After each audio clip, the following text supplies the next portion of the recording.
Assalamualaikum warahmatullahi wabarakatuh. Kami dari Prodi PAI kelas A SIP 2 dari kelompok 2 yang beranggotakan saya sendiri Taufik Hidayat, kemudian teman saya Nur Hanifah dan Nurmala. Di sini kami akan mempresentasikan hasil dari makalah kami yang berjudul Manusia dan Penderitaan serta Kegelisahan. Dengan pembicara pertama saya sendiri, pembicara kedua Nur Hanifah, dan pembicara ketiga Nurmala. Langsung saja kita masuki ke pembahasan kita pada hari ini. Manusia dan penderitaan serta kegelisahan. A. Pengertian manusia dan penderitaan.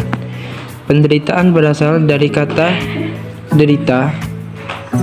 Derita berasal dari bahasa Sanskerta daha yang arti menahan atau menanggung. Nasib malang atau penderitaan yang datang tidak dapat ditolak, harus diterima apa adanya, serta pasrah kepada Tuhan. Bermacam-macam rasa sakit yang diderita oleh manusia, diantaranya adalah 1. Siksaan, 2. Rasa sakit, 3. Neraka. 1. Hubungan manusia dengan penderitaan. Manusia sebagai makhluk yang berakal dan berpikir tidak hanya menggunakan insting namun juga pemikiran dan perasaannya. Manusia kadangkala mengalami kesusahan dalam kehidupannya dan terkadang sakit jasmaninya akibat tidak dapat memenuhi kehidupannya. Manusia di dunia melakukan kenikmatan berlebihan akan membawa pada penderitaan dan rasa sakit. 2.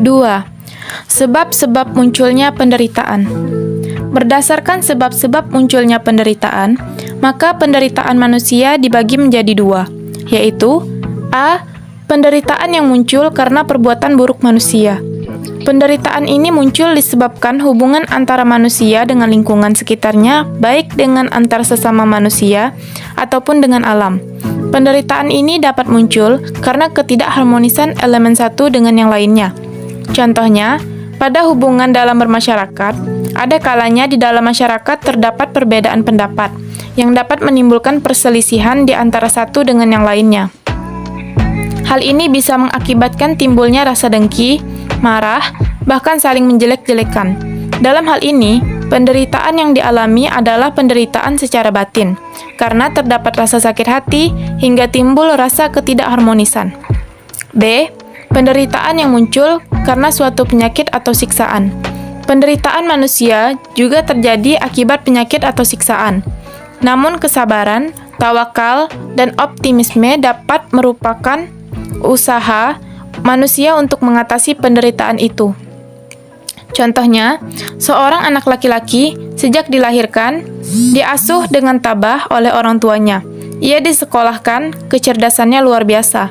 Walaupun ia tidak dapat melihat dengan mata hatinya terang benderang, karena kecerdasannya ia memperoleh pendidikan di universitas dan akhirnya memperoleh gelar doktor di Universitas Sorbonne, Prancis.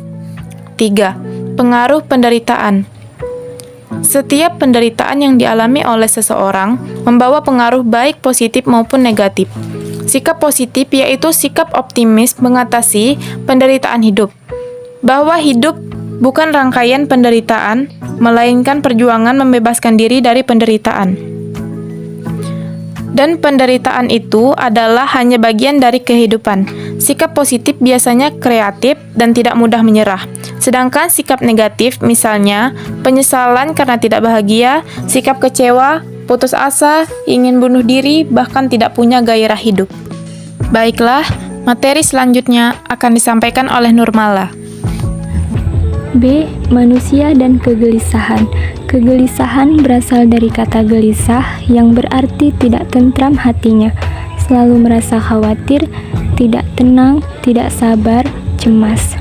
Kegelisahan hanya dapat diketahui dari gejala tingkah laku atau gerak-gerik seseorang dalam situasi tertentu. Alasan mendasar mengapa manusia gelisah ialah karena manusia memiliki hati dan perasaan.